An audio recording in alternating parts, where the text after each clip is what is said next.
যুক্তরাজ্যে চিকিৎসা শেষে মঙ্গলবার দেশে ফিরছেন খালেদা জিয়া। উজ্জীবিত বিএনপি নেতাকর্মীরা স্বাগত জানাতে বিভিন্ন দিক নির্দেশনা। গাজীপুরে হামলায় এনসিপির মুখ্য সংগঠক হাসনাত আব্দুল্লাহ আহত, আটক বেশ কয়েকজন। অপরাধীদের আইনের আওতায় আনার দাবিতে বিভিন্ন স্থানে বিক্ষোভ।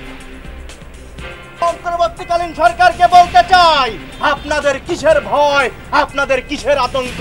হয় বিপ্লবীদের নিরাপত্তা দেন, তাহলে ক্ষমতা ছেড়ে দেন। এই ঘটনার পেছনে আসলে কোন কারা রয়েছে, দুর্বৃত্ত যেই হোক তাদেরকে আমরা খুঁজে আইনের আওতায় আনব। শাপলা চত্বরে নিহতের সংখ্যা নিয়ে ধোঁয়াশা। এখনো সংখ্যা চূড়ান্ত করতে পারেনি হেফাজতে ইসলাম। ট্রাইব্যুনালে দেয়া অভিযোগের তদন্ত চলছে। শহীদদের তথ্যগুলো আমরা ভেরিফাই করে এই পর্যন্ত চূড়ান্ত করেছি। মে মাসের মধ্যে আমরা জাতির সামনে সেটাকে উপস্থাপন করতে সক্ষম হব। আওয়ামী লীগ সরকারের নেতাকর্মীরা সিভিল এবং পুলিশ প্রশাসন ভুক্তভোগী পরিবারদের উপর বিভিন্ন ধরনের নিপীড়ন চালাচ্ছে। রাজধানীর মোহাম্মদপুরের কিশোর গ্যাং এখনো বেপরোয়া। চুরি, ছিনতাই, চাঁদাবাজিতে অতিষ্ঠ স্থানীয়রা। অভিযোগের তীর কথিত বিএনপি নেতাদের দিকে। বগিলে আসছিল আর এর হাতে ছিল ওই যে এক্সেল বাবু, আর হাতে পিস্তল ছিল। অমিত আছে আর হচ্ছে লিটন আসছিল। ওদের হাতে আদাবর মোহাম্মদপুরের মানুষ জিম্মি। দোকান বন্ধ করতে আমরা 80% দেওয়া লাগবে। আমরা উঠতি হোক কিংবা পুরাতন হোক, আমরা কাউকে কিন্তু ছাড় দিই না। যমুনায় নতুন সেতু চালুর পর পরিত্যক্ত রেলওয়ে ট্র্যাক, সড়ক প্রশস্ত চেয়ে সেতু বিভাগে চিঠি। কার্যকর পদক্ষেপ নিলে কমবে যানজট ও দুর্ঘটনা, আশা প্রশাসনের। সংকটে থাকা শরিয়া ভিত্তিক ব্যাংকগুলোকে একীভূত করে দুইটিতে নামিয়ে আনতে চায় বাংলাদেশ ব্যাংক। ইতিবাচক বললেও সাফল্য নিয়ে সন্দিহান বিশ্লেষকরা। ঢাকা চট্টগ্রাম মহাসড়ক জুড়ে রাধাচূড়া, গন্ধরাজ, পলাশসহ বাহারি গাছের সমাহার। মুগ্ধতা ছড়াচ্ছে রং বেরঙের ফুল। নিমিষেই যেন ওড়ে যাত্রীদের ভ্রমণ ক্লান্তি। রাস্তার পাশে এই ফুলগুলো দেখে জার্নির কথা ভুলেই গেছি। ফুলগুলোর সাথে ছবি তুলছি। এই গাছগুলো লাগাইছে, এগুলা দেখতে দেখতে আমরা নিজেরাও তৃপ্তি পাই। গুরিয়ন বিমানবন্দরে মিসাইল হামলায় প্রশ্নবিদ্ধ ইসরায়েলের আকাশ প্রতিরক্ষা ব্যবস্থা। ফুটে উঠেছে নিরাপত্তা দুর্বলতা। আবারও হামলার হুমকি হুতির।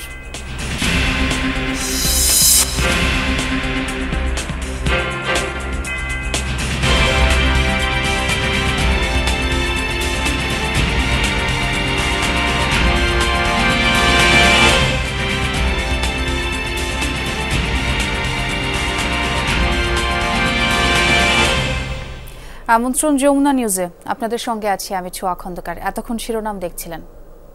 কাতার আমিরের বিশেষ এয়ার অ্যাম্বুলেন্সে মঙ্গলবার দেশে ফিরছেন বিএনপি চেয়ারপারসন খালেদা জিয়া। একদিন পিছিয়ে 5 মে লন্ডন থেকে রওনা হবেন তিনি। ঢাকায় নামবেন মঙ্গলবার বেলা 10:30 থেকে 11টার মধ্যে। এদিকে খালেদা জিয়ার দেশে ফেরাকে ঘিরে নানা প্রস্তুতি নিচ্ছে বিএনপি। সড়কের দুধারে দেশ ও দলের পতাকা হাতে দাঁড়ানোর নির্দেশনা দেওয়া হয়েছে নেতাকর্মীদের। কোন অঙ্গ ও সহযোগী সংগঠন কোথায় দাঁড়াবে সেটিও নির্দিষ্ট করে বলা হয়েছে। প্রায় 4 মাস যুক্তরাজ্যে চিকিৎসা শেষে মঙ্গলবার দেশে ফিরছেন বিএনপি চেয়ারপারসন খালেদা জিয়া। কাতার আমিরের রয়্যাল অ্যাম্বুলেন্সেই ফিরবেন তিনি।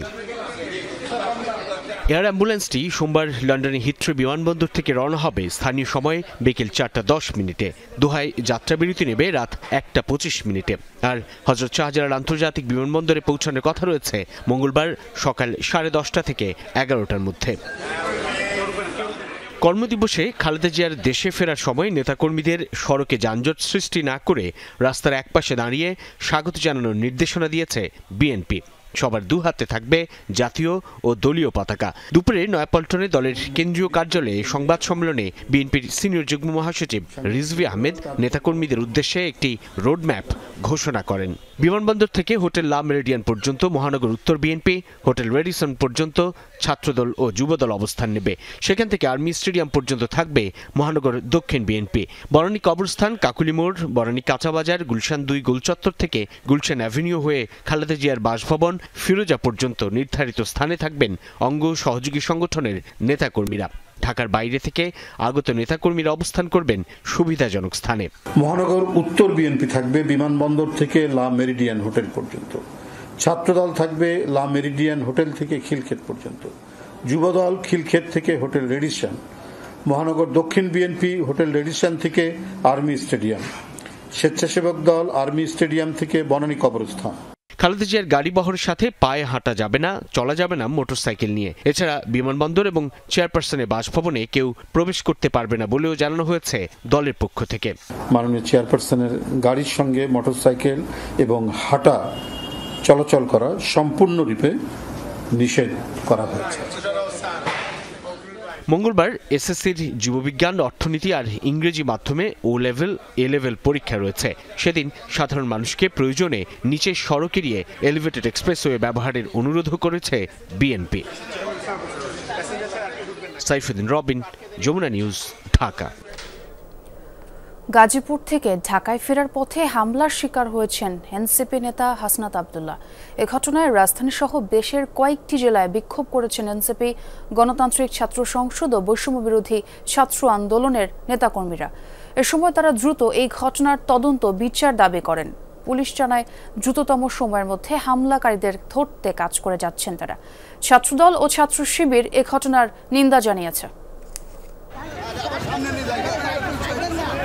শালনার কৃষি বিশ্ববিদ্যালয় এলাকায় একটি অনুষ্ঠান শেষে ঢাকায় ফিরছিলেন এনসিপির দক্ষিণাঞ্চলের মুখ্য সংগঠক হাসনাত আব্দুল্লাহ। চান্দনা চৌরাস্তা এলাকায় পৌঁছালে জ্যামে আটকে থাকা অবস্থায় 4 থেকে 5টি মোটরসাইকেল যোগে হামলা করা হয় তার গাড়িতে।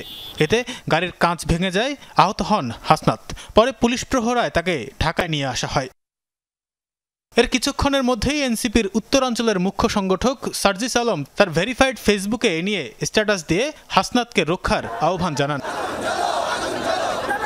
হামলার খবর ছড়িয়ে পড়লে সন্ধ্যার পরে বেশ কয়েকটি জেলায় বিক্ষোভ সমাবেশ করে এনসিপি ও বৈষম্য বিরোধী ছাত্র আন্দোলনের নেতাকর্মীরা। রাজধানীর বাংলা মোটরে দলটির কেন্দ্রীয় কার্যালয়ের সামনে বিক্ষোভ করেন এনসিপি নেতাকর্মীরা। রাতের মধ্যে হামলাকারীদের শনাক্ত করতে না পারলে কঠোর কর্মসূচির হুঁশিয়ারি দেন তারা। আপনি বিএনপি হতে পারেন, আপনি জামাত হতে পারেন, আপনি অন্য যে কোনো দল হতে পারেন, জুলাই বিপ্লবের যারা মহানায়ক আছে, জুলাই বিপ্লবের যারা নায়ক আছে, এই সমন্বয়কদের দিকে যদি আপনারা চোখ তুলে তাকান, ওই চোখ তুলে ফেলতে বাংলাদেশের জনগণের সময় লাগবে। আমরা সরকারকে বলতে চাই, আপনারা যদি বিপ্লবীদের এই নিরাপত্তা রক্ষা করতে না পারেন, অবিলম্বে ব্যর্থতার দায় নিয়ে পদত্যাগ করুন।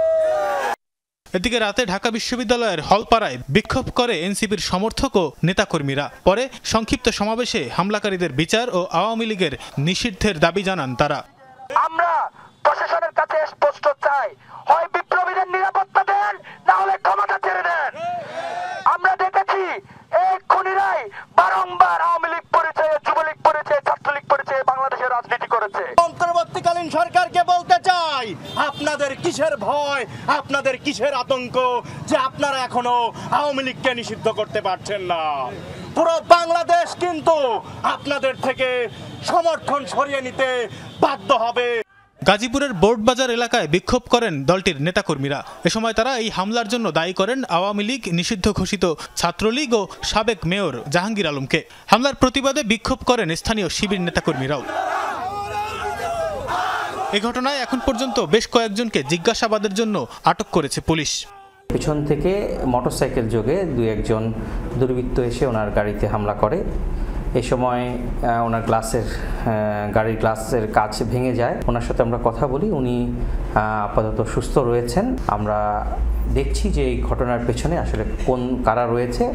দুর্বৃত্ত যেই হোক, তাদেরকে আমরা খুঁজে আইনের আওতায় আনব। এদিকে চট্টগ্রাম নগরীর টাইগার পাস এলাকা থেকে মশাল মিছিল বের করে বৈষম্য বিরোধী ছাত্র আন্দোলন। মিছিলটি লালখান বাজার হয়ে কাজীর দেউরি মোড়ে গিয়ে শেষ হয়। অন্যদিকে হাসনাতের নিজ এলাকা কুমিল্লার দেবিদ্বারে বিক্ষোভ করেন এনসিপি ও বৈষম্য বিরোধী ছাত্র আন্দোলনের নেতাকর্মীরা। মিছিলটি মুক্তিযোদ্ধা চত্বর থেকে শুরু হয়ে দেবিদ্বার নিউ মার্কেট এলাকায় গিয়ে শেষ হয়। এছাড়াও রংপুর, রাজশাহী, দিনাজপুর, ব্রাহ্মণবাড়িয়া সহ বেশ কয়েকটি জেলায় এই হামলার প্রতিবাদ জানায় এনসিপি ও গণতান্ত্রিক ছাত্র সংসদের নেতাকর্মীরা। এ ঘটনায় নিন্দা জানিয়েছে ছাত্রদল ও ছাত্র শিবির।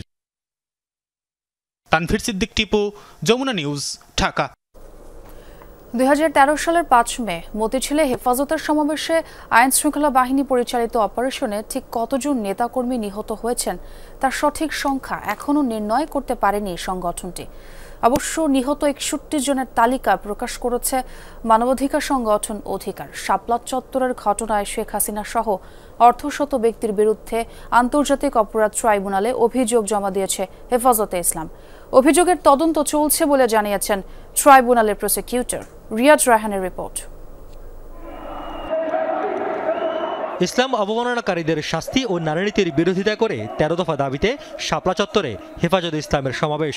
দিনভর চলা সমাবেশে বিকেলের দিকে অবস্থান কর্মসূচির ঘোষণা দেন কওমি মাদ্রাসা ভিত্তিক সংগঠনটির নেতারা। দিনভর দফায় দফায় চলে নানামুখী সংঘর্ষ।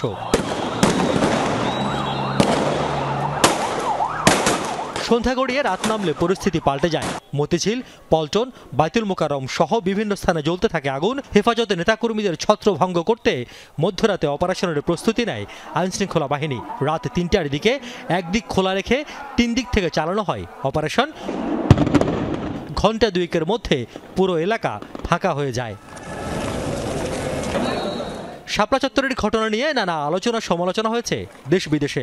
এই ঘটনায় কোনো মামলা দায়ের করতে পারেনি হেফাজত, উল্টো সংগঠনটির নেতাকর্মীদের বিরুদ্ধে বেশ কয়েকটি মামলা দায়ের করা হয় বিভিন্ন থানায়। বিতর্ক হয়েছে নিহতের সংখ্যা নিয়েও। এক যুগ পর পাল্টেছে পরিস্থিতি, কিন্তু নিহতের সঠিক সংখ্যা কি নির্ণয় করতে পেরেছে হেফাজত? বেশ কিছু লাশ এরকম লাওয়ারিশ হিসেবে দাফন করা, তারপরে অনেক শহীদ পরিবারের চাপের মুখে তারা তাদের সদস্যদের শাহাদাতের বিষয়টিকে চেপে যাওয়া। আমরা অতি শীঘ্রই ইনশাল্লাহ তার একটা আমাদের কাছে মানে সম্পূর্ণ ভেরিফাইড যেই শহীদদের তথ্যগুলো আমরা ভেরিফাই করে এই পর্যন্ত চূড়ান্ত করেছি, সেটা আমরা আশা করছি মে মাসের মধ্যে আমরা জাতির সামনে সেটাকে উপস্থাপন করতে সক্ষম হব। শাপলার ঘটনার পর 61 জন নিহতের একটি তালিকার কথা জানায় মানবাধিকার সংগঠন অধিকার। এরপরই খড়গ নেমে আসে সংগঠনটির উপর। তথ্য প্রযুক্তি আইনে গ্রেফতার করে কারাদণ্ড দেওয়া হয় অধিকারের সম্পাদক ও বর্তমান উপদেষ্টা আদিলুর রহমান খান এবং পরিচালক নাসির উদ্দিন এলানকে। নিহতের তালিকা করতে গিয়ে কঠিন অভিজ্ঞতার মুখোমুখি হয় অধিকারের তদন্ত দল। পরিচালক জানান, তৎকালীন সরকারের পক্ষ থেকে নানামুখী চাপ ছিল নিত্যদিন। আমাদের তথ্য অনুসন্ধান দল যখন বিভিন্ন জায়গায় যায় তখন জানতে পারে যে স্থানীয় তৎকালীন কর্তৃত্ববাদী আওয়ামী লীগ সরকারের নেতাকর্মীরা এই ভুক্তভোগী পরিবারদের উপর বিভিন্ন ধরনের নিপীড়ন চালাচ্ছে, তাদেরকে হুমকি দেওয়া হচ্ছে এবং এই ঘটনা প্রকাশিত হলে তাদের উপর আরও নির্যাতনের খড়গ নেমে আসবে। ইভেন প্রশাসন, সিভিল এবং পুলিশ প্রশাসনও এইভাবে হুমকি ধমকি দিচ্ছিলেন ভুক্তভোগী পরিবার। রাজনৈতিক পট পরিবর্তনের পর শাপলার ঘটনাকে গণহত্যা উল্লেখ করে আন্তর্জাতিক অপরাধ ট্রাইব্যুনালে 2টি অভিযোগ জমা দিয়েছে হেফাজত, যাতে সাবেক প্রধানমন্ত্রী শেখ হাসিনা, ওবায়দুল কাদের, সাবেক আইজিপি বেনজির আহমেদ, জিয়াউল আহসান সহ অর্ধশত ব্যক্তিকে আসামি করা হয়। অভিযোগের দ্রুত নিষ্পত্তি করে দায়ীদের শাস্তি চান হেফাজত নেতারা, আর তদন্ত কাজের অগ্রগতি আছে বলে জানালেন প্রসিকিউটর। এই 2টি অভিযোগ একসাথে করে ট্রাইব্যুনাল তদন্ত সংস্থা এখন তদন্ত কার্যক্রম চালিয়ে যাচ্ছে। আমরা তদন্তকারী কর্মকর্তার আবেদনের প্রেক্ষিতে আন্তর্জাতিক অপরাধ ট্রাইব্যুনালে একটি পিটিশন ফাইল করি, যে পিটিশনের উপরে ট্রাইব্যুনাল তাদের বিরুদ্ধে গ্রেফতারি পরোয়ানা জারি করে। তাদের মধ্যে কেউ কেউ বিভিন্ন মামলায় গ্রেফতার ছিল বলে তাদেরকে ট্রাইব্যুনালে হাজির করা হয়েছে, আর যারা এখনও পলাতক আছে তাদেরকে পুলিশ এখনও পর্যন্ত এই মামলায় গ্রেফতার করতে পারেনি। যে শাপলা হত্যাকাণ্ড 2021 সালের মোদী বিরোধী আন্দোলনে যে হেফাজতের নেতাকর্মীদের যে হত্যাকাণ্ড, এই হত্যাকাণ্ডগুলো সহ ফ্যাসিবাদী আমলে যতগুলো গণহত্যা এবং ব্যাপক হত্যাকাণ্ড সংঘটিত হয়েছে, প্রতিটি হত্যাকাণ্ডের যথাদ্রুত সম্ভব বিচার প্রক্রিয়া শেষ করার মাধ্যমে অপরাধীদের শাস্তির সম্মুখীন করা এবং তাদের বিচার কার্যকর করা। শাপলা চত্বরের ঘটনায় আদালতে আরেকটি মামলা দায়ের করা হয়, যা মতিঝিল থানাকে তদন্তের নির্দেশ দিয়েছেন আদালত। রিয়াজ রায়হান, যমুনা নিউজ, ঢাকা। নিয়ন্ত্রণে আসছে না রাজধানীর মোহাম্মদপুরের অপরাধ। কিশোর গ্যাংয়ের গুলিবর্ষণ, চুরি ছিনতাই নিত্যদিনের ঘটনা হয়ে দাঁড়িয়েছে। এর পাশাপাশি নতুন আতঙ্ক, চাঁদা না পেয়ে ব্যবসা প্রতিষ্ঠানে তালা দেওয়ার ঘটনা। অভিযোগ আছে এসবের পেছনে কলকাঠি নাড়ছে বিএনপির নামধারী কিছু মানুষ। সব মিলে সরকার পতনের পর থেকে নানা অপরাধের ঘটনায় অতিষ্ঠ মোহাম্মদপুরবাসী। বিস্তারিত আশিক মাহমুদের প্রতিবেদনে। রাজধানীর আদাবরে গত মঙ্গলবার আধিপত্য বিস্তার ও চাঁদাবাজির নিয়ন্ত্রণ নিয়ে তাণ্ডব চালায় কিশোর গ্যাংয়ের সদস্যরা। সবার হাতেই ছিল দেশীয় অস্ত্র, যার নেতৃত্বে কথিত বিএনপি নেতা ফরিদ আহমেদ বাবু ওরফে এক্সেল বাবু। বাড়িঘরে হামলা ও কয়েকজনকে মারধর করে তারা। জানা যায়, বিএনপি নেতা রানার সাথে ময়লা সরানোর কাজ নিয়ে দ্বন্দ্বের জেরেই এই হামলা। 150 জন আছে, ওরা সব আসছিল বগিলিয়া, ঠিক আছে, বগিলিয়া ছিল। আর এর হাতে ছিল ওই যে এক্সেল বাবু, আর হাতে পিস্তল ছিল। লাঠি আর সাবাড়ি লইয়া 10-15 জন ঢুকছে। আমি দৌড়ে আইয়া গেটটা আটকাইলাম, গেট পাশে 2-3টা বাড়ি দিয়েছে। এদিন আরও কয়েকটি হাউজিংয়ে তাণ্ডব চালায় সন্ত্রাসীরা। শ্যামলী হাউজিংয়ে রুবেল নামের এই যুবকের সেলুনে তালা ঝুলিয়ে দেওয়া হয়। শুধু তাই নয়, তার বাসায় ঢুকে স্ত্রীকে মারধরের অভিযোগও রয়েছে। অমিত আসছে আর হচ্ছে লিটন আসছিল, আর ওনার সাথে অনেক পোলাপান ছিল, সব পোলাপানটা আমি চিনি না। এসে দোকানের কর্মচারী থেকে মানে ওদেরকে হুমকি দামকি দিয়া ধাক্কা ধুক্কা দিয়া চাবি নিছে, নিয়ে তালা মারছে, তালা মেরা চাবিগুলো নিয়ে গেছে। ওরা তো চাঁদাবাজ, ওরা চাঁদাবাজি করে বেড়ায়। ওরা আদাবর, মোহাম্মদপুর এগুলো ওরা ত্রাস করে বেড়ায়। ওদের হাতে আদাবর, মোহাম্মদপুরের মানুষ জিম্মি। অমিত নাম করে, ওই অমিতের সাথে আরেকটা লোক আসছে লিটন নাম, সে আমাকে আমার রুমের মধ্যে যায় একটা ধাক্কা মেরে দিছে। দেওয়ার পরে বলে, এই সেমরি, তুই কি মানুষ চিনোস? তোরে থাপড়ে কান গরম করে দেবো। এভাবে আমার উপরে, আমি একটা মহিলা মানুষ, তখন আমার বাসায় কেউ নাই। নবীনগর হাউজিংয়ে বিল্লাল নামের এক ডিশ ও ইন্টারনেট ব্যবসায়ীর অফিসেও তালা দিয়েছে সন্ত্রাসীরা। সিসি ক্যামেরায় দেখা যায়, মোটরসাইকেলে দেশীয় অস্ত্র হাতে সন্ত্রাসীরা বিল্লালের প্রতিষ্ঠানের সামনে মহড়া দেয় সেই কথিত বিএনপি নেতা এক্সেল বাবুর নেতৃত্বে। অফিসে ওই যে একদিন আইসা তালা মারার পর অফিস বন্ধ রাখছে। কারা তালা মারছে সেটা জানি না, কিন্তু লোকজন আইসা তালা মারছে। কিন্তু দোকান বন্ধ করছে, আমরা 80% দেওয়া লাগবে। সরেজমিনে বিল্লালের সাথে কথা বলার চেষ্টা করা হলেও তাকে পাওয়া যায়নি। তবে মোবাইল ফোনে কথা হয় তার সাথে। এক্সেল বাবু নিজে আমার বাসার সামনে আসছে, যে সিসি ফুটেজ আছে আপনার, আইসা আমাকে বলে টাকা দিবি 5 লাখ।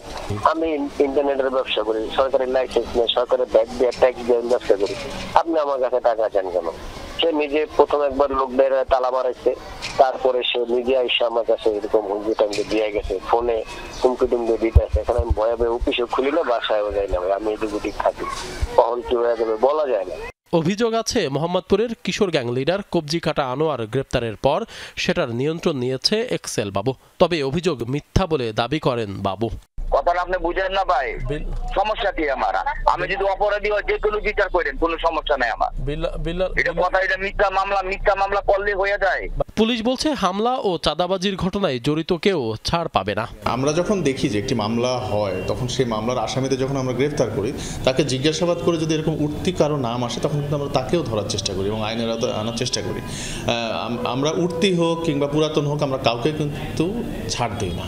দীর্ঘদিন ধরে এমন নাজুক অবস্থা থেকে মুক্তি চান মোহাম্মদপুরবাসী। আশিক মাহমুদ, যমুনা নিউজ, ঢাকা। রেল সেতু চালুর পর পরিত্যক্ত যমুনা সেতুর রেলওয়ে ট্র্যাক, তাই সেটি অপসারণ চেয়ে সংশ্লিষ্ট বিভাগে চিঠি পাঠিয়েছে সিরাজগঞ্জ জেলা প্রশাসন ও যমুনা সেতু কর্তৃপক্ষ। প্রস্তাব দেয়া হয়েছে 2টি লেন সড়ক প্রশস্তের। এতে যানজট ও দুর্ঘটনা কমবে বলে আশা প্রশাসনের। প্রমত্তা যমুনা, পাশাপাশি দাঁড়িয়ে বৃহৎ 2 সেতু, একটি সড়ক আর একটি রেল। গেল 18 মার্চ থেকে রেল সেতুতে আনুষ্ঠানিকভাবে চলছে ট্রেন। তার আগে চলাচল ছিল যমুনা সেতুর রেলওয়ে ট্র্যাকে। এখন সেখানে ট্রেন চলাচল নেই। পরিত্যক্ত ট্র্যাক ধরেছে মরিচাও। গেল 16 মার্চ রেলওয়ে ট্র্যাকটি অপসারণ চেয়ে সেতু বিভাগে চিঠি দিয়েছেন সিরাজগঞ্জ জেলা প্রশাসক ও যমুনা সেতু কর্তৃপক্ষ। সেই সাথে 2টি লেন সড়ক প্রশস্তেরও প্রস্তাব দেয়া হয়েছে চিঠিতে। পুরাতন যে যমুনা সেতুতে রেল সেতুর ট্র্যাকটি এখন আর ব্যবহৃত হয় না, সেখানে একটি লেন বৃদ্ধি করা হয়। এবং আমি সেতু বিভাগের সচিব মহোদয়ের সাথেও কথা বলেছি। তিনি বলছেন যে এটা ফিজিবিলিটি স্টাডি করে যথাযথ সময়ে ব্যবস্থা গ্রহণ করবে। সংশ্লিষ্টরা বলছেন, নিয়ম অনুযায়ী একটি সেতুর লেন সড়কের মাপ সর্বনিম্ন 7.3 মিটার হতে হয়।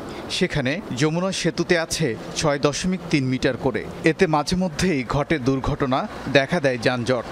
ঈদ যাত্রাতেও থাকে ভোগান্তি। পরিত্যক্ত রেলওয়ে ট্র্যাকটি 3.5 মিটার। সেটি অপসারণ হলে সড়ক প্রশস্ত হবে, কমবে যানজট ও দুর্ঘটনা। 2 দিকের যে লেনের প্রশস্ততা, এটা আসলে অপ্রতুল।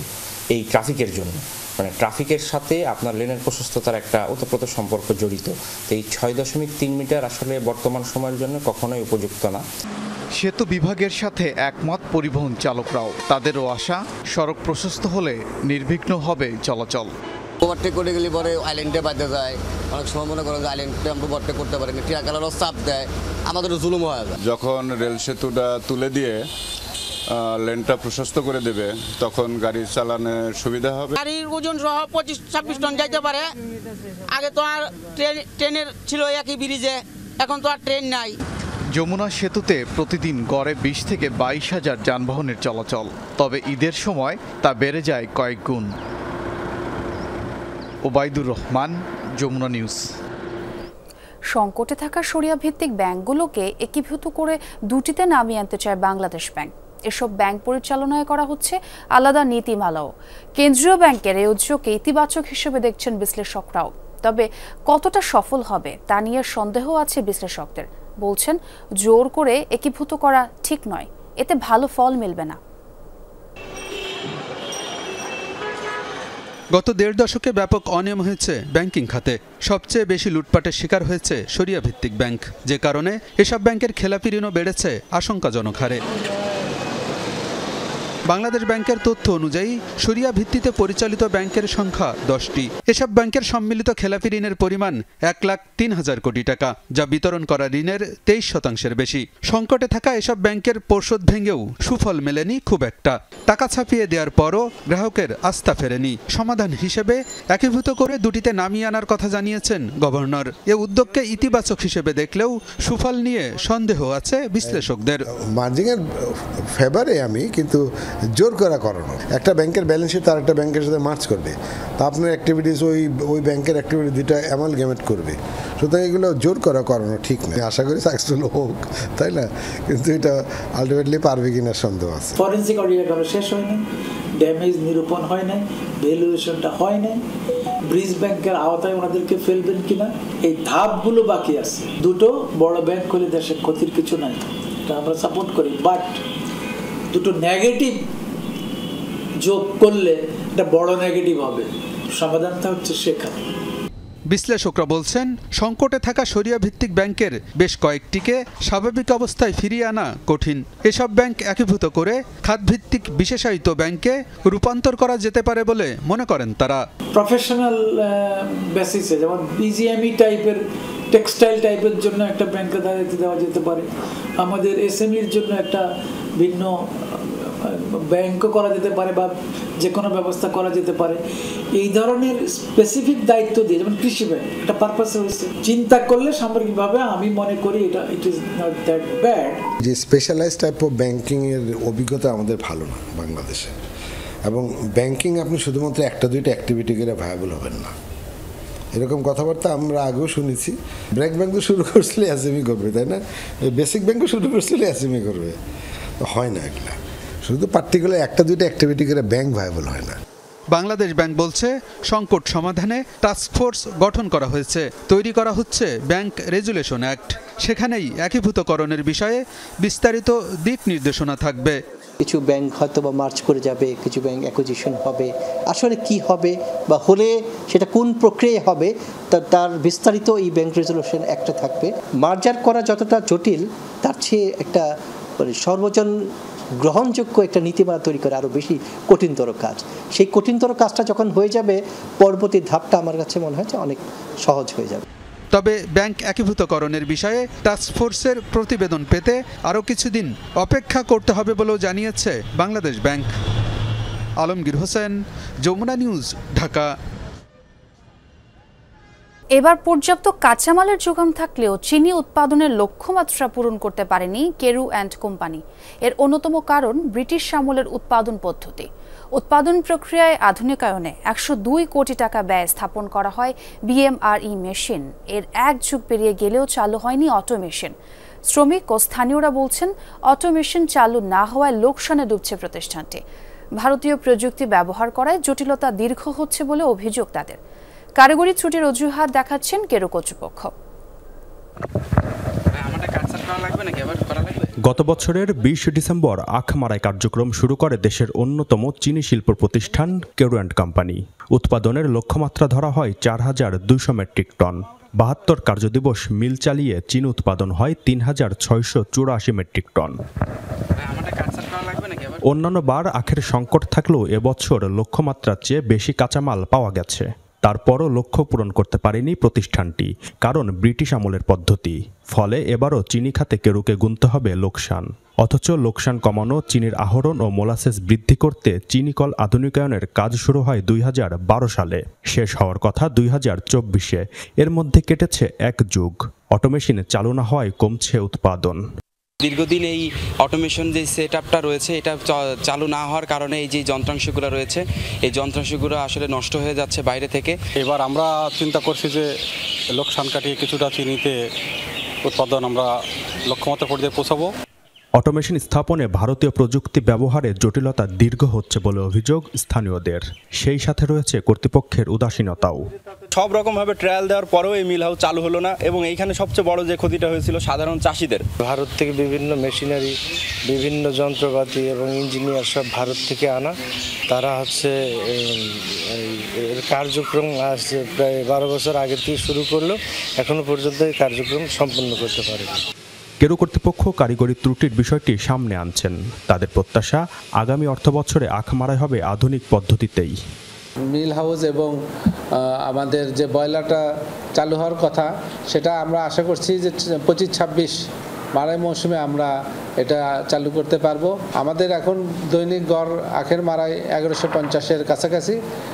এইটা যদি আমরা চালু করতে পারি, নতুন মিল হাউস এবং বয়লার, তাহলে আমাদের দেখা যাবে যে প্রতিদিন আমরা গড় মারাই করতে পারবো ১৫০০ মেট্রিক টন। ১৯৩৮ সালে প্রতিষ্ঠিত কেরু চিনিকল উপজাত পণ্য হিসেবে মদ, ভিনেগার, হ্যান্ড স্যানিটাইজার, জৈব সার ও চিটাগুড় উৎপাদন করে আসছে। জিসান আহমেদ, যমুনা নিউজ, চুয়াডাঙ্গা। গাজীপুর জয়দেবপুরের গ্যাস সিলিন্ডার বিস্ফোরণের ঘটনায় চিকিৎসাধীন অবস্থায় মারা গেছে ১০ বছর বয়সী শিশু তানজিলা। এ নিয়ে প্রাণ হারালো দগ্ধ ৫ জনের সবাই। রোববার রাতে জাতীয় বার্ন ও প্লাস্টিক সার্জারি ইনস্টিটিউটে প্রাণ হারায় শিশু তানজিলা। চিকিৎসক জানান, তানজিলার শরীরের ৯০% দগ্ধ হয়েছিল। একই দিন সকালে মারা যান দগ্ধ পারভিন আক্তারও। এর আগে চিকিৎসাধীন অবস্থায় ৩ মে শিশু আয়ান, ২৯ এপ্রিল ৫ মাসের অন্তঃসত্ত্বা তাসলিমা বেগম ও ২৮ এপ্রিল সীমা আক্তার মারা যান। গেল ২৭ এপ্রিল সন্ধ্যায় বাসন থানার মগরখাল এলাকার একটি বাসার গ্যাস সিলিন্ডার লিকেজ থেকে বিস্ফোরণ হয়। ঢাকা চট্টগ্রাম মহাসড়কের কুমিল্লা অংশে ফুল আর সবুজের সমারোহ। সড়কে যান চলাচলের সুবিধার্থে রোপণ করা গাছে ছেয়ে গেছে ফুলে। রঙিন ফুলের মোহনীয় সৌন্দর্যে চোখ আটকে যাবে যে কারো। আছে বহু ফলের গাছও। সড়ক বিভাগ বলছে পর্যায়ক্রমে গাছের সংখ্যা বাড়ানো হবে।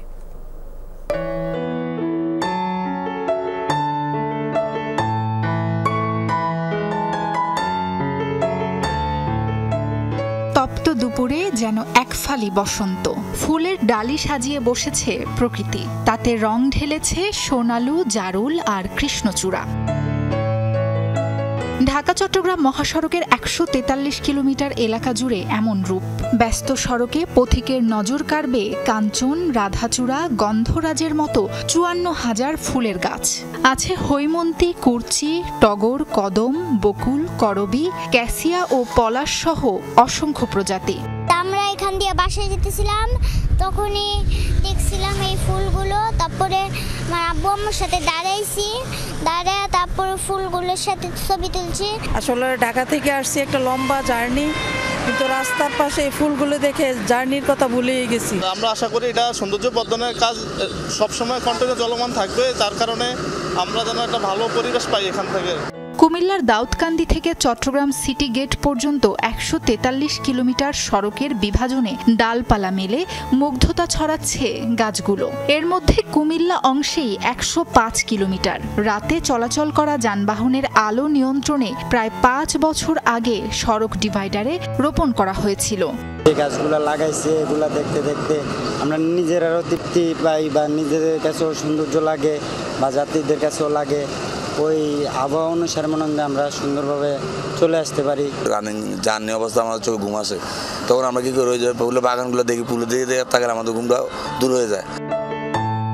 পর্যায়ক্রমে আরও গাছ রোপণের পরিকল্পনা আছে বলে জানালেন সড়ক বিভাগের এই কর্মকর্তা। আমাদের ভবিষ্যৎ পরিকল্পনা রয়েছে যে গাছগুলো, যে ফুলের গাছগুলো রয়েছে সেগুলো পরিচর্যা করা, এবং পাশাপাশি আমরা নতুন করে আরও যে গাছগুলো লাগানো যায় সেগুলো নিয়ে পরিকল্পনা করছি, এবং সেগুলো সড়ক বিভাগের পক্ষ থেকে রক্ষণাবেক্ষণ করা হবে, এবং বিভিন্ন সময়ে সেই গাছগুলোর পরিবর্তন করে সড়ক বিভাগের সৌন্দর্য বৃদ্ধি করা হবে। ফুল গাছ ছাড়াও জলপাই, অর্জুন, কাঁঠাল, মেহগনি, শিশু, আকাশমণি, চালতা, নিম, হরিতকি সহ বিভিন্ন প্রজাতির ৪২,০০০ ফল ও ঔষধি গাছ রয়েছে এই সড়কে। সাবরিনা লিজা, যমুনা নিউজ। ভারতের ওপর কুনজর দেয়া শত্রুদের উপযুক্ত জবাবের হুমকি দিয়েছেন ভারতের প্রতিরক্ষামন্ত্রী রাজনাথ সিং। রাজধানী নয়াদিল্লিতে এক অনুষ্ঠানে দেয়া বক্তব্যে তিনি বলেন, প্রধানমন্ত্রী নরেন্দ্র মোদীর দৃঢ় নেতৃত্বে সবকিছুই সম্ভব। দেশটির সামরিক বাহিনীর সাথে সব ধরনের আলাপ আলোচনা চলছে বলেও জানান ভারতীয় প্রতিরক্ষা মন্ত্রী। ভারতের সার্বভৌমত্ব বিনষ্টের চেষ্টাকারীদের দ্রুতই উপযুক্ত জবাব দেয়া হবে বলেও অঙ্গীকার করেন। मोदी जी के नेतृत्व में जैसा आप चाहते हैं वैसा हो कर रहे हैं। সেনাদের সাথে নিয়মিত যোগাযোগ এবং দেশের সীমান্তে নিরাপত্তা নিশ্চিত করা ভারতের প্রতিরক্ষা মন্ত্রী হিসেবে আমার দায়িত্ব। শত্রুপক্ষকে শক্ত জবাবের প্রস্তুতি চলছে। আমি আশ্বস্ত করতে চাই, প্রধানমন্ত্রী নরেন্দ্র মোদীর নেতৃত্বে প্রত্যাশা অনুযায়ী সব হবে। ভারত পাকিস্তান টান উত্তেজনার মাঝেও পালিত হচ্ছে কয়েক দশকের পুরানো রীতি। জম্মু কাশ্মীরে হামলাকে কেন্দ্র করে চলমান বৈরী পরিস্থিতিতেও ওয়াঘা সীমান্তে আয়োজিত হচ্ছে দুদেশের সীমান্তরক্ষীদের কুচকাওয়াজ বিটিং রিট্রিট সেরিমনি। তবে পতাকা অর্ধনমিত রেখে নিয়মতান্ত্রিক পদযাত্রার পর করমর্দন করছেন না দুদেশের সীমান্তরক্ষীরা। সীমান্তের দুপাশেই বিরাজ করছে থমথমে পরিবেশ। তার মাঝে অনুষ্ঠিত হচ্ছে বহুদিনের পুরনো রীতি। গোধূলি বেলায় দুদেশের পতাকা অর্ধনমিত রেখে শক্ত চোয়াল ও অভ্যস্ত ভঙ্গিতে পদযাত্রা করছে পাকিস্তান রেঞ্জার্স ও ইন্ডিয়া বর্ডার গার্ড সিকিউরিটি সেনারা। ভারত পাকিস্তানের ওয়াঘা সীমান্তে অনুষ্ঠিত হয় দুদেশের সীমান্তরক্ষীদের মাঝে চলে আসা কয়েক দশক পুরনো বিটিং রিট্রিট সেরিমনি। ঠিক সূর্য অস্ত যাওয়ার মুহূর্তে দুপাশ থেকে মার্চ শুরু করে দুদেশের সীমানা প্রহরীরা। দৈনন্দিনের এই রীতি পালনের সময় শ্রদ্ধা প্রদর্শনে আধখানা নামিয়ে রাখা হয় ভারত ও পাকিস্তান দুদেশের পতাকা। এই আয়োজন উপভোগে দুদেশেরই সীমান্ত এলাকায় নিত্য ভিড় করে বহু মানুষ। উল্লাসিত কণ্ঠে প্রতিদিন সীমান্তের অতন্দ্র প্রহরীদের উৎসাহ দিতে হাজির হয় শিশু, তরুণ, বৃদ্ধ থেকে শুরু করে নানা বয়সী দর্শক। আমি একজন গর্বিত পাকিস্তানি, যে পাকিস্তান শান্তির বাহক। আমি মনে করি আমাদের দুদেশের এ দ্বন্দ্ব শান্তিপূর্ণভাবেই সমাধান করা উচিত। তবে আমাদের উপর আক্রমণ হলে শক্ত হাতেই তা প্রতিহত করব। যে কোনো ধরনের বিরোধ আলোচনার মাধ্যমে সমাধান করা যায় বলেই মনে করি। তাদের কাছে যদি উপযুক্ত প্রমাণ থাকে তাহলে তা হাজির করুক। প্রমাণ ছাড়া হামলার দায় চাপানো কোনোভাবেই সমর্থন করে না পাকিস্তান। সংঘাত ভারত কিংবা পাকিস্তান যে পক্ষ থেকেই শুরু হোক, সে পক্ষই ভুল করবে।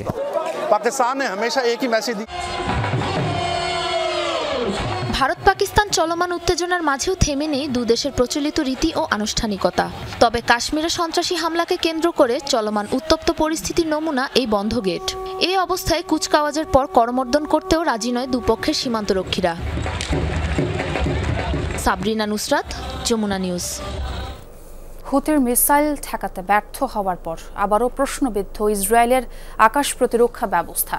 শত্রুর হামলা মোকাবেলায় বিশ্বের অন্যতম সামরিক শক্তিধর দেশটিতে রয়েছে আয়রন ডোম, অ্যারো ও যুক্তরাষ্ট্রের থাডের মতো প্রযুক্তি। এরপরও বিমানবন্দরের মতো গুরুত্বপূর্ণ স্থাপনা নিরাপত্তা নিশ্চিতে ব্যর্থ দেশটি। বিশ্লেষকরা বলছেন এতে স্পষ্ট হয়েছে অভেদ্য নয় ইসরায়েল। এদিকে বেন গুরিয়ন বিমানবন্দরে আবারও হামলার হুমকি দিয়েছে হুতি। হুতির ছোড়া হাইপারসনিক ব্যালিস্টিক মিসাইলের ধ্বংসাবশেষ এটি, যার বিস্ফোরণ আতঙ্ক ছড়িয়েছে ইসরায়েলের রাজধানী জুড়ে। শুধু তাই নয়, নেতানিয়াহু বাহিনীর অভেদ্য হয়ে ওঠা প্রতিরক্ষার দেয়াল ভেদ করে যেন বিশ্বের সামনে ফুটে উঠেছে দেশটির দুর্বলতাও। ইসরায়েল জুড়ে কয়েক স্তরের প্রতিরক্ষার বলয় তৈরি করেছে আইডিএফ। আয়রন ডোম, অ্যারো মিসাইল সিস্টেম, ডেভিড স্লিংয়ের মতো নিজস্ব প্রযুক্তিতে তৈরি অত্যাধুনিক প্রতিরক্ষা ব্যবস্থা রয়েছে দেশটির। সম্প্রতি এর সাথে যোগ হয়েছে মার্কিন থার্ড ক্ষেপণাস্ত্র প্রতিরক্ষা ব্যবস্থাও। ইসরায়েলের বিভিন্ন গণমাধ্যম বলছে কোটি কোটি ডলার ব্যয়ে নির্মিত একাধিক ডিফেন্স সিস্টেম ব্যবহার করেও হুতির মিসাইল ধ্বংস করতে পারেনি আইডিএফ। বিশ্লেষকরা বলছেন হুতির এই সফলতায় রীতিমতো চূর্ণ হয়েছে ডিফেন্স সিস্টেম নিয়ে ইসরায়েলের গর্ব।